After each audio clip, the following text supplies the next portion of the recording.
हाय दोस्तों महाराणा कुंभा के बाद आज मेवाड़ के महाराणा प्रताप के बारे में पढ़ेंगे। आप लोग सब वाकिफ हो महाराणा प्रताप से, आप सब लोग महाराणा प्रताप से वाकिफ हो। आप महाराणा प्रताप के बारे में मुझे पता है कि आप अच्छी तरह सब कुछ जानते हो, फिर भी मैं आज महाराणा प्रताप के बारे आपके सिलेबस के अकॉर्डिंग अनछुए पहलुओं के बारे में चर्चा करूंगा। दोस्तों आपने सबने सुना है कि दिल्ली में मुगल शासक अकबर से एकमात्र लोहा लेने वाला हिंदुस्तान का राजपूत शासक था, हल्दी घाटी का शेर था, जिसका नाम क्या था? अकबर। आपने पढ़ा होगा, जैसे ये लाइनें लिखी हो दोस्तों, देखो अकबर की इस बात से हर कोई हैरान था, अकबर की इस बात से हर कोई हैरान था। प्रताप को झुकाने के लिए आधा हिंदुस्तान देने को तैयार था, पर मेवाड़ी सरदार को अपनी स्वतंत्रता से प्यार था, इसीलिए उसके लालच भरे शर्त से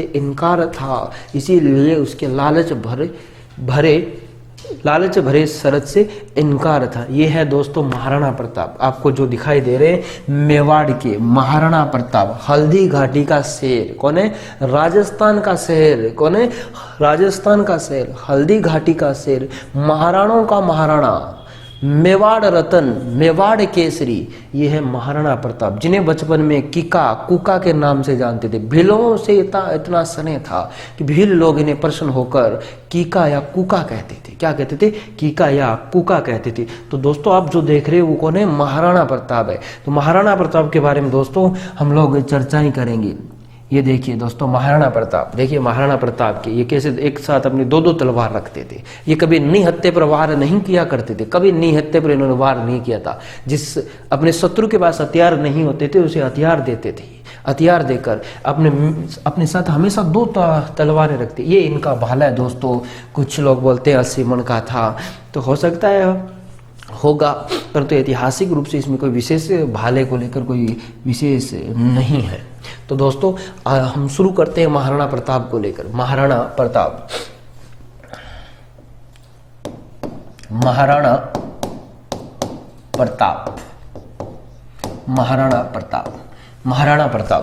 दोस्तों इनके शासनकाल की बात कर ले। एग्जाम में कई बार यहां से ही क्वेश्चन आता है शासनकाल को लेकर। दोस्तों कुछ ही राजस्थान के ऐसे शासक हुए जिनके शासनकाल के बारे में काफी बार एग्जामों में पूछा गया है। इनके शासनकाल की अवधि को लेकर, इनके शासनकाल को लेकर और इनके राज्याभिषेक की उम्र तक के एग्जामों में दोस्तों पूछी गई है। तो हो सकता है अपने भी एग्जाम में पूछ लिया जाए। तो हम इनके शासनकाल के बारे में पढ़ते हैं। इनका दोस्तों शासनकाल, इनका जो शासनकाल है दोस्तों 28 फरवरी से, कब से? 28 फरवरी 1572 से, 28 फरवरी 1572 से 19 जनवरी 1597 ईस्वी तक। कब तक शासनकाल रहा था महाराणा प्रताप का दोस्तों? 28 फरवरी 1572 से लेकर 19 जनवरी 1597 ईस्वी तक, लगभग 25 वर्ष तक मेवाड़ में शासन किया था। किसने शासन किया था? महाराणा प्रताप ने। तो दोस्तों याद रखना महाराणा प्रताप के शासनकाल की जो अवधि है वो टोटल 25 वर्ष की थी। और इस महान वीर योद्धा ने 25 वर्ष में पूर्ण हिंदुस्तान में नहीं विश्व भर में अपनी ख्याति अर्जित की थी। मुगलों से लोहा लेने वाला हिंदुस्तान का, अकबर से लोहा लेने वाला हिंदुस्तान का एकमात्र राजपूत शासक था। उसका नाम क्या था? अकबर। दोस्तों वैसे रावचंद्र सेन भी था, परंतु रावचंद्र सेन भी अकबर से लोहा लेता है, परंतु उनका इतना प्रसिद्ध नहीं है जितना महाराणा प्रताप थे। महाराणा प्रताप दोस्तों सबसे पहले इनके बारे में चर्चाएं करते हैं, इनके जन्म को लेकर। जन्म दोस्तों ध्यान रखना, इनका जन्म हुआ था, कब हुआ था? 9 मई को। कब हुआ था? 9 मई को। कब हुआ था? 9 मई 9 मई 1540 ईस्वी में। कब हुआ था? 9 मई 1540 ईस्वी में। दोस्तों ये जन्म स्थान हर किसी को पता है, इनके जन्म की डेट हर को पता है, किसी को पूछ लो आप लोग, किसी को पूछ लेना इनकी जन्म डेट तो बता देंगे ही। कम से कम हम लोग कक्षा 3 से लेकर और MA BA BEd तक पढ़ते आ रहे हैं कि महाराणा प्रताप का जन्म 9 मई 1540 तक। दोस्तों इनके हिंदू महीना के अनुसार इनका जन्म और भी पूछा जाता है, तो ध्यान रखना दोस्तों, इनका जन्म ज्येष्ठ शुक्ल तृतीया विक्रम संवत 1597 रविवार। दोस्तों हिंदू महीना के अनुसार बात करें, ज्येष्ठ शुक्ल तृतीया विक्रम संवत 1597 रविवार के दिन महाराणा प्रताप का जन्म हुआ। किनका जन्म हुआ? महाराणा प्रताप का। दूसरा दोस्तों इनके जन्म स्थान की बात करते हैं। जन्म स्थान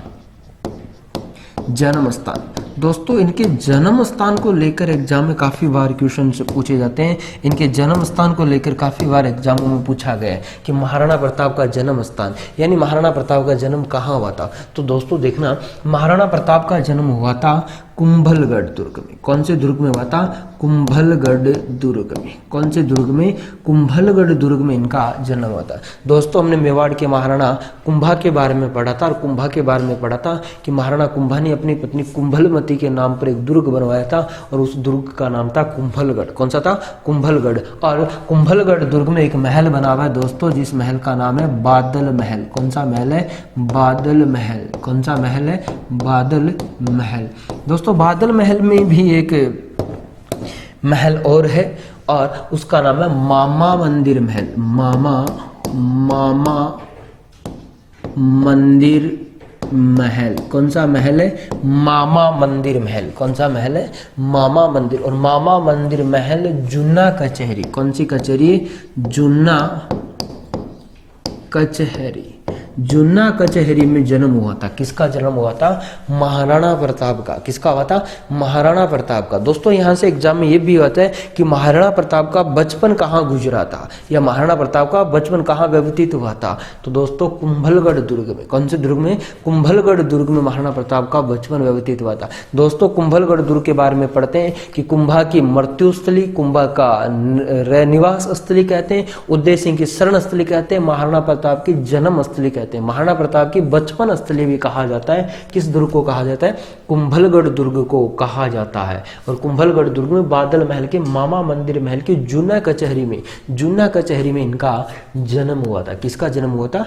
महाराणा प्रताप का जन्म हुआ था। दोस्तों दूसरी बात करते हैं, इनके पिता का नाम।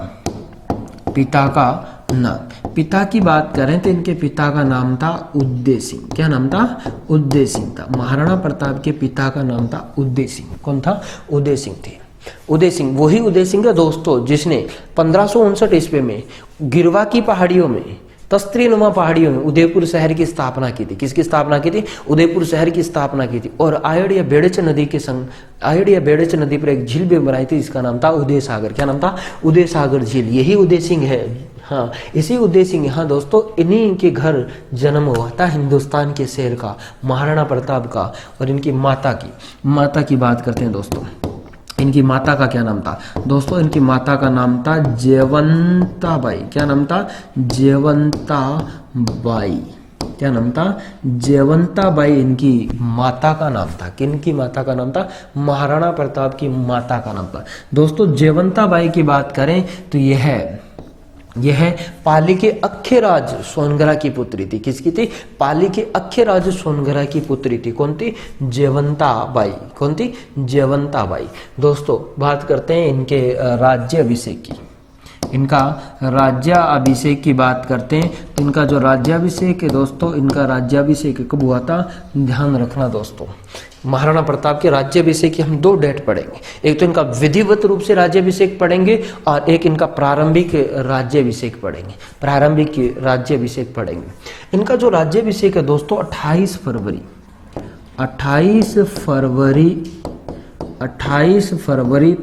1572 1572 में, और 28 फरवरी 1572 में कहाँ हुआ?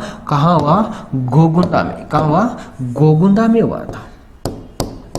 गोगुंदा दोस्तों, गोगुंदा पड़ता है उदयपुर में। कहाँ पड़ता है? उदयपुर में पड़ता है। 28 फरवरी 1572 में गोगुंदा उदयपुर में इनका पहली बार, और इनका राज्याभिषेक हुआ था दोस्तों 32 वर्ष की आयु में। कितने वर्ष की आयु में हुआ? 32 वर्ष की आयु में इनका क्या हुआ था? राज्याभिषेक हुआ था। किनका राज्याभिषेक हुआ था? महाराणा प्रताप का राज्याभिषेक हुआ था। तो दोस्तों पहली बार इनका राज्याभिषेक कब हुआ था? 28 फरवरी 1572 में। कहाँ हुआ? गोगुंदा उदयपुर में। कहाँ हुआ? गोगुंदा उदयपुर में हुआ था। कहाँ हुआ था? गोगुंदा उदयपुर। दोस्तों यहाँ से मैं चर्चाएं करूंगा। दूसरी बार इनका जो राज्याभिषेक हुआ था वो हुआ था 1 मार्च को। कब हुआ था? 1 मार्च 1572 में। 1 मार्च 1572 में दूसरी बार इनका जो राज्याभिषेक हुआ था वो हुआ था कुंभलगढ़ दुर्ग में। कौन से? कुंभलगढ़ दुर्ग में हुआ था। कौन से दुर्ग में हुआ था? कुंभलगढ़ दुर्ग में इनका विधिवत रूप से क्या हुआ था? राज्याभिषेक हुआ था। क्या हुआ था? राज्याभिषेक हुआ था। दूसरी बार इनका 1 मार्च 1572 में विधिवत रूप से इनका राज्याभिषेक हुआ था कुंभलगढ़ दुर्ग में हुआ था 1 मार्च 1572 को, जिसे कहा जाता है राजमहलों की क्रांति। क्या कहा जाता है? राजमहलों की क्रांति। दोस्तों राजमहलों की क्रांति किसे कहते हैं? अभी चर्चाएं करेंगे राजमहलों की क्रांति। तो दोस्तों यहाँ तक आपको समझ में आया होगा। हम लोगों ने जिनकी बात कर रहे हैं वो है महाराणा प्रताप। कौन है? महाराणा प्रताप, जिनका शासनकाल 28 फरवरी 1572 से लेकर 19 जनवरी 1597 ईस्वी तक रहा था। इनका जन्म 9 मई 1540 में। कब हुआ था? 9 मई 1540 में। कहाँ? और हिंदू महीने के अनुसार बात करें तो ज्येष्ठ शुक्ल तृतीया विक्रम संवत 1597 रविवार के दिन हुआ था। इनका जन्म स्थान कुंभलगढ़, बादल महल, मामा मंदिर महल, जूना कचहरी है। पिता का नाम उदय सिंह, माता का नाम जयवंताबाई, जो कि पाली अखेराज सोनगरा की पुत्री। राज्याभिषेक 28 फरवरी 1572 में। कितने वर्ष की आयु में? 32 वर्ष की आयु में। पहली बार कहाँ हुआ था? गोगुंदा उदयपुर में होता। दूसरी बार इनका राज्याभिषेक हुआ था 1 मार्च 1572 के कुंभलगढ़ दुर्ग में। यहाँ मेरे दोस्तों कहानी सुनना। महाराणा उदय सिंह। कौन दोस्तों? महाराणा उदय सिंह। कौन? उदय सिंह। महाराणा उदय सिंह। महाराणा उदय सिंह की बात करें तो दोस्तों इनकी 2 प्रमुख रानियां थी। कितनी रानियां थी? 2 प्रमुख इनकी रानियां थी। दोस्तों देखना, 2 प्रमुख रानियां थी। कितनी रानियां थी? 2 प्रमुख। किसकी? उदय सिंह की। महाराणा उदय सिंह की। 2 प्रमुख रानियां थी। दोस्तों ध्यान रखना, एक का नाम था जयवंताबाई। क्या नाम था? जयवंताबाई। और एक दूसरी थी जिसका नाम था धीरबाई। क्या नाम था? धीरबाई भटियाणी। धीरबाई भटियाणी। उदय सिंह की मुख्य 2 रानियां थी। कुछ इतिहासकार राइटर्स कई लिखते हैं कि उदय सिंह की काफी 20 की रानियां आसपास थी, परंतु हमें जिन 2 रानियों के बारे में ही ध्यान रखना है। जो प्रचलित है, जो एग्जामों में पूछी जाती है, 2 ही रानियां पूछी जाती है, जयवंताबाई और एक का नाम था धीरबाई भटियाणी। दोस्तों जयवंताबाई से जन्म हुआ था महाराणा प्रताप का। किसका हुआ था? महाराणा प्रताप का। महाराणा प्रताप का जयवंताबाई से। और धीरबाई से जन्म हुआ था जिसका नाम था जगमाल। क्या नाम था? जगमाल। किसका जन्म हुआ था? जगमाल का जन्म हुआ था। धीरबाई की कोख से जगमाल का जन्म हुआ और जयवंताबाई की कोख से किनका जन्म हुआ? महाराणा प्रताप का जन्म हुआ था। दोस्तों यहाँ क्या हुआ कि 28 फरवरी को क्या हुआ? 28 फरवरी को कब दोस्तों? 28 फरवरी को 28 फरवरी 1572 ईस्वी को देहांत हो गया, यानी मृत्यु हो गई। किसकी मृत्यु हो गई? उदय सिंह की मृत्यु हो गई। दोस्तों उदय सिंह के जीवन पर प्रारंभिक प्रभाव की बात करें तो प्रारंभिक प्रभाव जयवंताबाई का था, परंतु अंतिम समय में सर्वाधिक जो प्रभाव था वो था धीर भाई भटियाणी का। किसका था? धीर भाई भटियाणी का था। और ये धीर भाई भटियाणी उद्देश्य को खुश करने में कामयाब हो गई। उद्देश्य को खुश करके और अपने पुत्र जगमाल को मेवाड़ का क्या घोषित करवा लिया? उत्तराधिकारी। क्या घोषित करवा लिया? उत्तराधिकारी घोषित करवा लिया। किसको घोषित करवा दिया? जगमाल को उत्तराधिकारी घोषित करवा। वास्तविक रूप से मेवाड़ के शासक कौन होने चाहिए थे? महाराणा प्रताप होने चाहिए, क्योंकि बड़े पुत्र क्या होता था राजतंत्र में? क्या होता? बड़े पुत्र पिता का उत्तराधिकारी होता था। पिता के बाद में जो अधिकार होता था वो बड़े पुत्र का अधिकार होता था। परंतु यहाँ बड़े पुत्र महाराणा प्रताप है, परंतु यहाँ उदय सिंह किसके प्रभाव में आकर? धीर भाई भटियाणी के प्रभाव में आकर जगमाल को यहाँ का मारवाड़ का क्या बना दिया? उत्तराधिकारी बना दिया। दोस्तों क्या बात है कि 28 फरवरी 1572 में उदय सिंह के अंतिम संस्कार करने के लिए गए हुए थे। कौन गए हुए थे? महाराणा प्रताप गए हुए थे। कौन गए हुए थे? महाराणा प्रताप और मेवाड़ के भील और सिंसोदिया सरदार सभी मिलकर 28 फरवरी 1572 में गोगुंदा में अपने पिता उदय सिंह का अंतिम संस्कार कर रहे थे महाराणा प्रताप। उस समय पिता के अंतिम संस्कार में शामिल नहीं होता है। कौन शामिल नहीं होता है? जगमाल। कौन शामिल नहीं होता है? जगमाल। जगमाल शामिल नहीं होता और ये धीर भाई भटियाणी क्या कर देती है? कुंभलगढ़ दुर्ग में मेवाड़ के महाराणा के रूप में, किसके रूप में? मेवाड़ के महाराणा के रूप में, मेवाड़ के महाराणा के रूप में इनका राज्याभिषेक करवा दिया जाता है। किसका राज्याभिषेक करवा दिया जाता है? जगमाल का राज्याभिषेक करवा दिया जाता है और मेवाड़ का शासक नियुक्त कर दिया जाता है। किसको शासक नियुक्त कर दिया जाता है? जगमाल को शासक नियुक्त कर दिया जाता है। इधर महाराणा प्रताप अपने पिता का अंतिम संस्कार कर रहा है, इधर ये इनके दूसरी रानी इनका राज्याभिषेक करवा रही थी। महाराणा प्रताप ने देखा कि अपना जो भाई है जगमाल उपस्थित क्यों नहीं हुआ, तब इन्हें सूचना मिली कि धीर भाई भटियाणी ने कुंभलगढ़ दुर्ग में 28 फरवरी के दिन ही क्या करवा दिया? इनका राज्याभिषेक। दोस्तों अब मेवाड़ में 2 उत्तराधिकारी हो गए, एक तो शासक बन रहा है और एक अपने पिता का क्या कर रहा है? अंतिम संस्कार कर रहा है। मेवाड़ के सरदार इसे चाहते थे। मेवाड़ के जितने भी सिंसोदिया और भील सरदार थे उन सब का चहता चेहरा था कौन था? महाराणा प्रताप। ये अपना राजा किसको मानते थे? महाराणा प्रताप को मानते थे। तब दोस्तों क्या हुआ कि मेवाड़ के बात करते हैं दोस्तों। 2 व्यक्ति थे, 2 व्यक्तियों के यहाँ से नाम आता है और 2 व्यक्ति की बात करें। एक का नाम था अखेराज। क्या नाम था? अखेराज। और एक का नाम था रामरख पंवार। और एक व्यक्ति का नाम आता है रावत कृष्णदास। क्या नाम था? रावत कृष्णदास। इन्होंने क्या किया दोस्तों? गोगुंदा में शमशान भूमि में क्या किया? गोगुंदा में शमशान भूमि में 28 फरवरी 1572 ईस्वी में महाराणा प्रताप का राज तिलक कर दिया। किसने राज तिलक कर दिया? राज तिलक कर दिया अखेराज सोनगरा, रामरख पंवार, एक व्यक्ति और था मानसिंह सोनगरा। कौन था? मानसिंह सोनगरा। कौन था? मानसिंह सोनगरा। कौन था?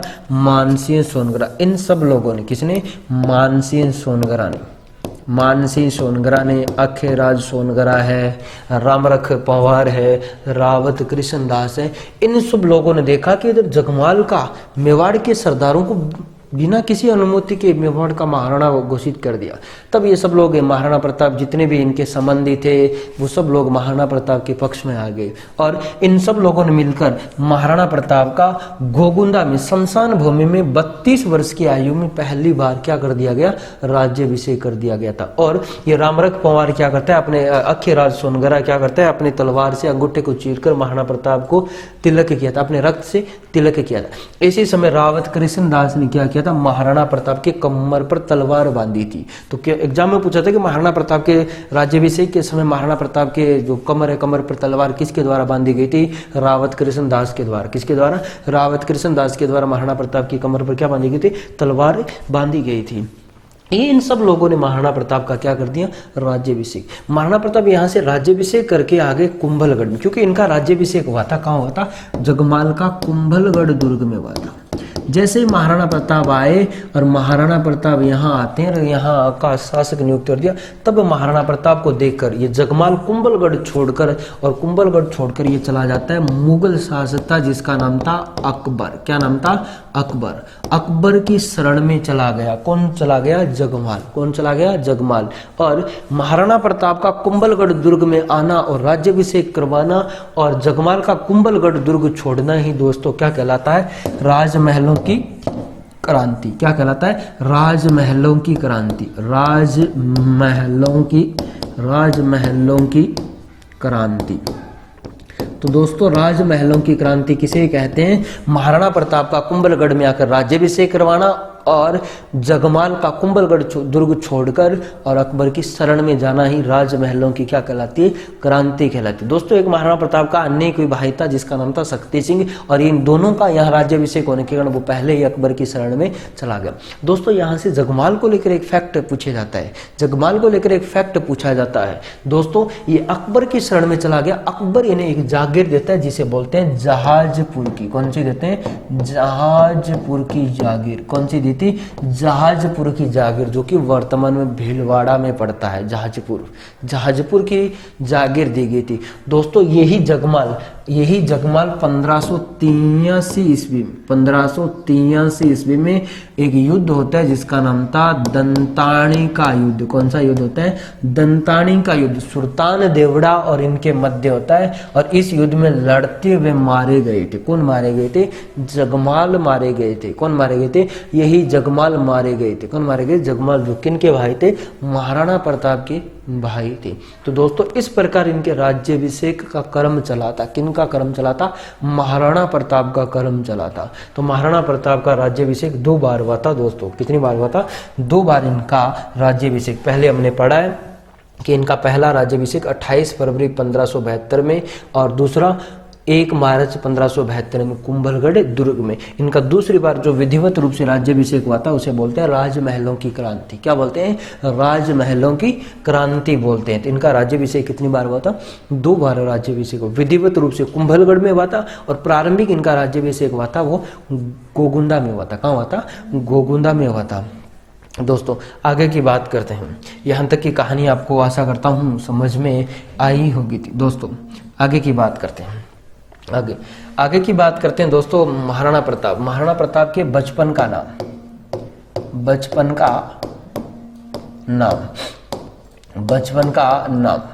महाराणा प्रताप के बचपन का नाम क्या था? बचपन का नाम। बचपन के नाम की बात करें तो इनके बचपन का नाम था कीका या बोलते हैं कुका। क्या बोलते हैं?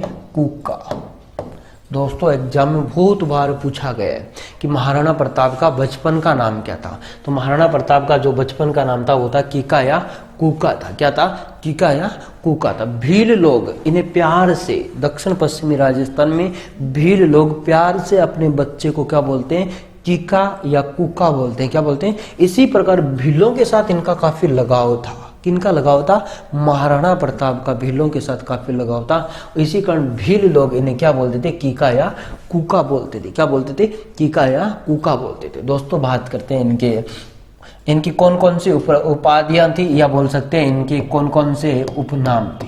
उपनाम दोस्तों ध्यान से सुनना। महाराणा प्रताप के कौन कौन से उपनाम थे। इन्हें कहा जाता है मेवाड़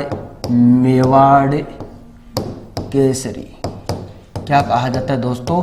मेवाड़ केसरी भी कहा जाता है। दोस्तों इन्हें कहा जाता है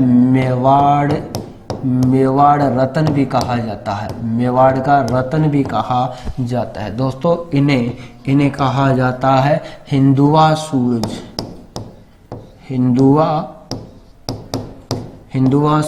भी कहा जाता है। हिंदुआ सूरज भी कहा जाता है। दोस्तों इन्हें कहा जाता है हल्दी घाटी का शेर। क्या कहा जाता है? हल्दी घाटी का शेर भी कहा जाता है। हल्दी घाटी का शेर भी कहा जाता है। किसको कहा जाता है? महाराणा प्रताप को कहा जाता है। तो दोस्तों महाराणा प्रताप के बचपन का नाम हो गया कीका या कुका। इन्हें मेवाड़ केसरी कहते हैं, मेवाड़ रतन कहते हैं, हिंदवा सूरज कहते हैं और हल्दी घाटी का क्या कहते हैं? शेर कहते हैं। क्या कहते हैं? हल्दी घाटी का शेर कहते हैं। दोस्तों ये इनके उपनाम पूछे जाते हैं दोस्तों एग्जाम में। क्या पूछे जाते हैं? उपनाम। कि महाराणा प्रताप के कौन कौन से उपनाम है? तो हल्दी घाटी का शेर हो गया है, हिंदवा सूरज है, मेवाड़ रतन है, मेवाड़ केसरी है। बचपन का नाम कीका या कूका इनका बचपन का नाम। आगे चलते हैं दोस्तों इन्हीं के बारे में। इन्हीं की बात करें तो इनकी पत्नी दोस्तों, इनकी पत्नी की बात करें तो इनका विवाह, इनके विवाह के लेकर बात करें तो दोस्तों इनका इनका विवाह हुआ था। किसके साथ हुआ था? विवाह यानी विवाह की बात करें तो इनकी मुख्य 2 पत्नियां थी। कितनी पत्नियां थी दोस्तों? 2 पत्नियां थी। कितनी पत्नियां थी? 2 पत्नियां थी। दोनों पत्नियों की बात करें, एक पत्नी थी जिसका नाम था अजबदे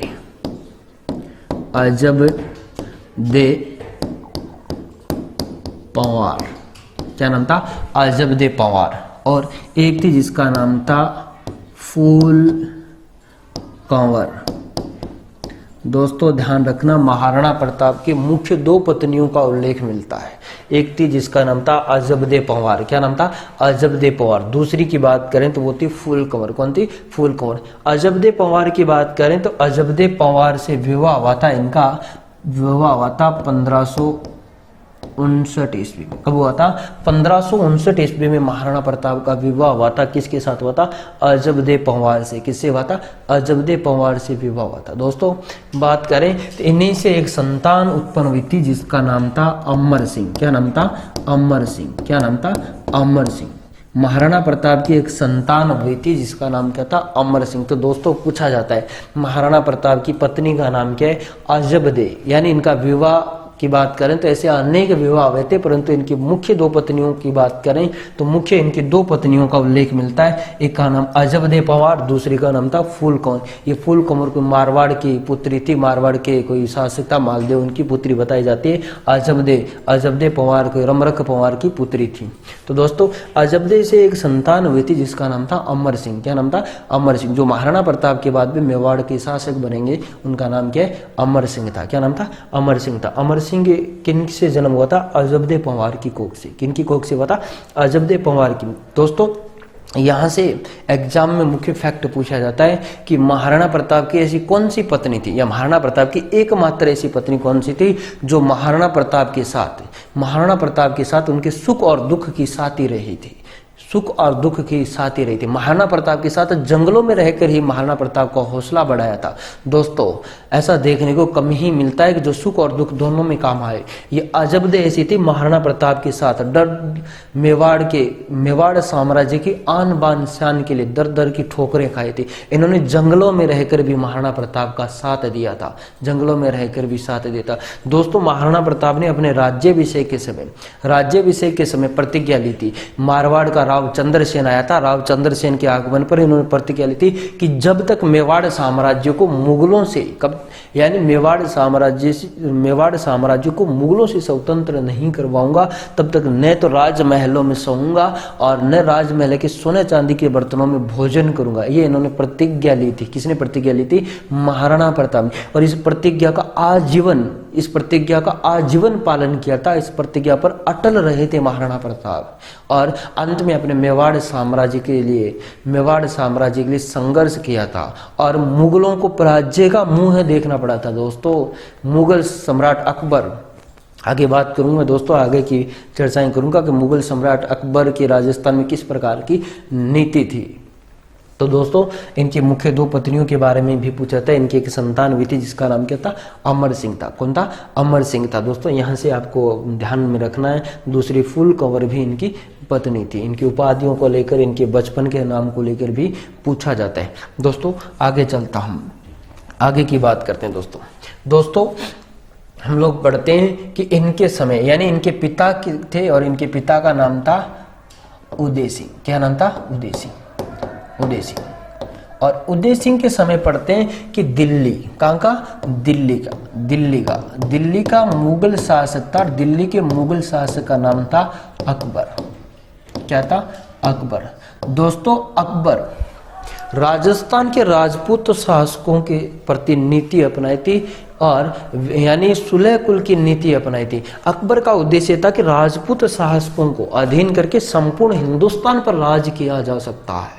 संपूर्ण हिंदुस्तान पर राज किया जा सकता है। अकबर ने राजपूतों के साथ पहली नीति वैवाहिक यानी विवाह करके संबंधी बनाकर अपनी और अधीनता स्वीकार करना। दूसरा दोस्तों अधीनता स्वीकार करना यानी अधीनता स्वीकार करवा लेता। तीसरा अगर नहीं करता अधीनता स्वीकार नहीं करता, अकबर के अधीन नहीं करता, अधीनता स्वीकार नहीं करता, उसके साथ क्या करता, युद्ध करके उसे अपने जीत के उसे परास्त करके और अपने अधीन कर लेता था। परंतु दोस्तों राजस्थान की मेवाड़ एक ऐसी रियासत थी जो अकबर के राहों में रोड़ा बनी हुई थी, अकबर के राहों को रोक रखा था। मेवाड़ एक स्वामी भक्त यानी मेवाड़ एक राजस्थान की सबसे बड़ी और सबसे प्राचीन रियासत थी और यहाँ के राणा, यहाँ के सिंसोदिया वंश के लोगों ने अकबर की अधीनता स्वीकार करने के लिए तैयार नहीं थे और नहीं कभी अकबर की अधीनता स्वीकार की थी। दोस्तों उदय सिंह के समय अकबर ने आक्रमण किया था, आप लोगों ने पढ़ा है कि 1567 में। कब किया? 1567 और 68 ईस्वी में आक्रमण किया था, जिसे चित्तौड़ आक्रमण के नाम से जानते हैं। और इस आक्रमण के समय उदय सिंह के दो वीर सेनापति थे, जयमल और फतेह, और 1567-68 ईस्वी में जयमल और फतेह लड़ते हुए वीर गति को प्राप्त हो गया और अकबर विजय हो गया। और अकबर ने मेवाड़ के गौरव, मेवाड़ का हृदय कहते हैं जिसे चित्तौड़गढ़ को, किसको बोलते हैं? चित्तौड़गढ़ को। और इन्होंने चित्तौड़गढ़ पर क्या कर लिया? अधिकार कर लिया। किसका अधिकार हो गया? अकबर का। किसका अधिकार हो गया? अकबर का। किस पर अधिकार हो गया? चित्तौड़गढ़ पर अधिकार हो गया। दोस्तों चित्तौड़गढ़ पर अकबर का अधिकार होने के कारण मेवाड़ के शासकों ने अपनी राजधानी बदल दी और उदयपुर के बाद महाराणा प्रताप ने अपनी राजधानी कुंभलगढ़ को चुन ली। इस प्रकार घटनाक्रम। दोस्तों इसी उदय सिंह के समय अकबर राजस्थान के राजपूत शासकों को, किनको? राजस्थान के राजपूत शासकों को अधीनता स्वीकार कराने के लिए 3 नवंबर, कब? 3 नवंबर 1570 ईस्वी एक दरबार लगाया था जो राजस्थान के इतिहास में काफी महत्वपूर्ण माना जाता है। 3 नवंबर 1570 में अकबर ने दरबार लगाया था आमेर के शासक भारमल के सहयोग से, और यह दरबार लगाया गया था नागौर में। इसी कारण से बोलते हैं अकबर का नागौर दरबार। अकबर का नागौर दरबार। अकबर के नागौर दरबार का जो आयोजन करवाया गया था 3 नवंबर 1570 में करवाया गया था। किसके सहयोग से? आमेर के भारमल के सहयोग। दोस्तों आमेर के भारमल के बारे में पढ़ते हैं कि राजस्थान का पहला राजपूत शासक था जिसने 1562 ईस्वी में अकबर की अधीनता स्वीकार करके अपनी पुत्री हरकूबाई उर्फ जोधाबाई के साथ विवाह करवाया था अकबर के साथ। और यह राजस्थान का पहला राजपूत शासक था जिसने अकबर की अधीनता स्वीकार कर मुगल शासकों के साथ वैवाहिक संबंध स्थापित किए थे। तो दोस्तों इस भारमल के सहयोग से अकबर ने 3 नवंबर 1570 में दरबार लगाया। इस दरबार में इन्होंने मेवाड़ महाराणा को भी आमंत्रित किया, परंतु मेवाड़ के महाराणा उदय सिंह ने इस दरबार के प्रति किसी भी प्रकार की रुचि नहीं दिखाई थी। और इससे पहले महाराणा प्रताप के पिता उदय सिंह को पराजित कर चुके थे अकबर। इसी समय की बात करें तो अकबर के नागौर दरबार में अनेकों राजपूत शासकों ने अधीनता स्वीकार की थी। चाहे बीकानेर की बात करो, चाहे जैसलमेर की बात करो। बीकानेर के कल्याणमल अपने पुत्र राय सिंह और पृथ्वी सिंह सहित आया था। जैसलमेर का राय भाटी आया था, सुरजन देवड़ा आया था, सुल्तान देवड़ा आया था, अखेराज आया था। इस प्रकार के अनेकों शासकों ने अकबर की अधीनता स्वीकार कर ली, परंतु मेवाड़ के महाराणाओं ने अकबर की अधीनता स्वीकार नहीं की। अकबर की एक ही ख्वाहिश थी कि मेवाड़ को जैसे कैसे किसी भी प्रकार से मेवाड़ को अधीनता स्वीकार की। अकबर बिना युद्ध करे ही मेवाड़ को अधीनता स्वीकार करवाना चाहता था, परंतु मेवाड़ के महाराणा अपने मातृभूमि के प्रति स्वाभिमान था उनका, और इसी स्वाभिमान के कारण अकबर की अधीनता स्वीकार नहीं की थी। किसकी अधीनता स्वीकार नहीं की? अकबर की अधीनता स्वीकार नहीं की। दोस्तों अकबर की अधीनता स्वीकार नहीं की गई। अकबर अधीनता स्वीकार कराने के लिए कालांतर में महाराणा प्रताप जब शासक बन गए, और महाराणा प्रताप के दरबार में महाराणा प्रताप को अधीनता स्वीकार कराने के लिए उसने 4 दूत भेजे थे, जिसे बोलते हैं अकबर का शिष्टमंडल। क्या बोलते हैं? अकबर का शिष्टमंडल। अकबर का शिष्टमंडल। अकबर का शिष्टमंडल, यानी कितने दूत भेजे गए? 4 दूत भेजे गए। किसके द्वारा? अकबर के द्वारा। किसको अधीनता स्वीकार कराने के लिए? महाराणा प्रताप को अधीनता स्वीकार कराने के लिए। महाराणा प्रताप को अधीनता स्वीकार कराने के लिए मुगल शासक अकबर ने कितने दूत भेजे थे? 4। जिन दूतों को क्या कहा जाता है? अकबर का शिष्टमंडल कहते हैं। अकबर के शिष्टमंडल की बात करें तो सबसे पहले आता, यानी आप लोग इनकी ट्रिक भी याद रख सकते हो, JMBT,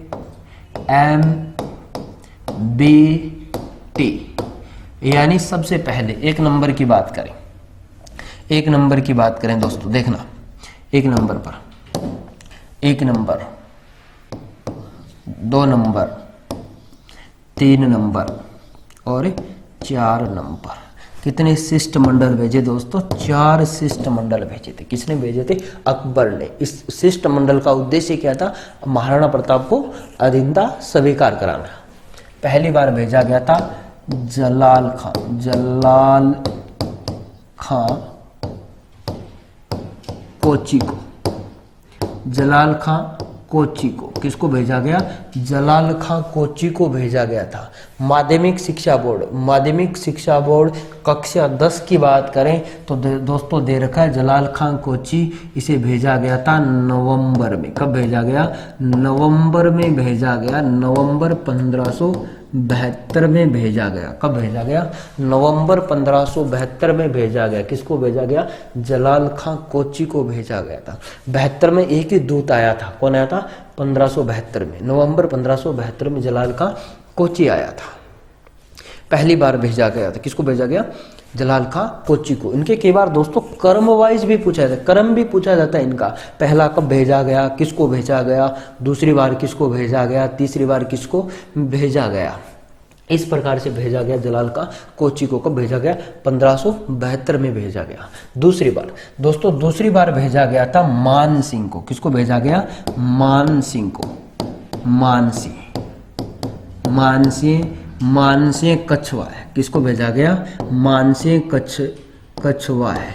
यह वही मानसिंह कछवा है दोस्तों जो अकबर के दरबार में सर्वाधिक सम्मानित मनसब प्राप्त थी, जिन्हें 7000 की, जिसे अकबर दत्तक पुत्र या राजा की उपाधि देता है। मानसिंह कछवा को भेजा गया था दोस्तों जून 1573 में। कब भेजा गया? जून 1573 में भेजा गया। कब भेजा गया?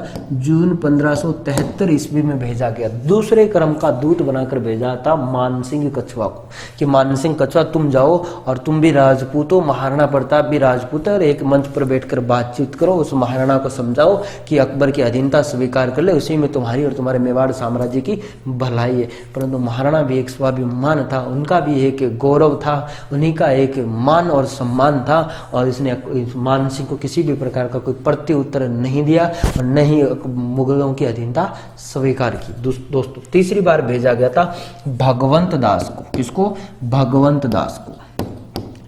भगवंत दास, ये भी कछवा था, इसका पिता था। किसका पिता था? मान सिंह का पिता था। इन्हीं का संबंध था आमेर रियासत से। इसे भेजा गया था दोस्तों माध्यमिक शिक्षा बोर्ड कक्षा 10 के अनुसार अक्टूबर 1573 में। कब भेजा गया?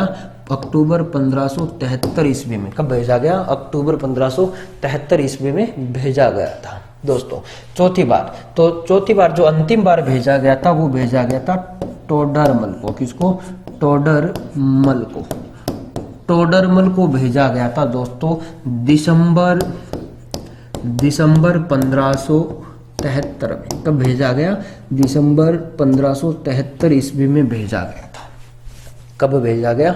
दिसंबर 1573 ईस्वी में भेजा गया था।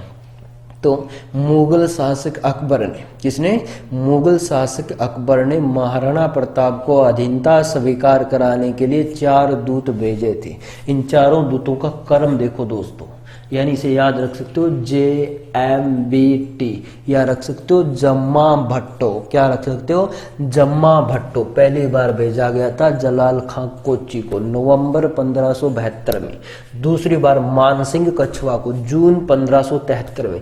तीसरी बार भगवंत दास अक्टूबर 1573।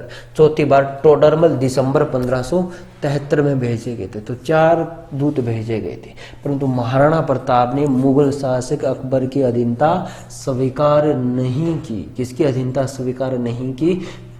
अकबर की अधीनता स्वीकार नहीं की। अकबर की अधीनता स्वीकार न करने के बाद मानसिंह आए थे गुजरात से। गुजरात से आने के बाद मानसिंह को भेजा। मानसिंह पुनः महाराणा प्रताप को समझाते हैं और इनकी पुनः मुलाकात होती है। इसी मुलाकात को लेकर इतिहासकारों में काफ़ी मतभेद है। कुछ इतिहासकार बोलते हैं कि इनकी मुलाकात उदय सागर झील के किनारे हुई थी। किसके किनारे? उदय सागर झील के किनारे हुई थी। और उस मुलाकात में कहते हैं कि महाराणा प्रताप भोजन के समय किसके पास नहीं आए थे? मानसिंह के पास नहीं, यानी मानसिंह के साथ भोजन नहीं किया था। महाराणा प्रताप ने अपने पुत्र अमर सिंह को भेज दिया। इस मानसिंह ने पूछा क्या मेवाड़ के महाराणा क्यों नहीं आए? तब अमर सिंह ने कहा था उनका सर दर्द कर रहा है। तब इस मान सिंह ने कहा था कि जल्दी ही मैं तुम्हारे सर दर्द का इलाज लेकर आने वाला हूँ। परंतु महाराणा प्रताप ने इसे भोजन न करने का कारण ये बताया था कि मैं सिंसोदिया वंशीय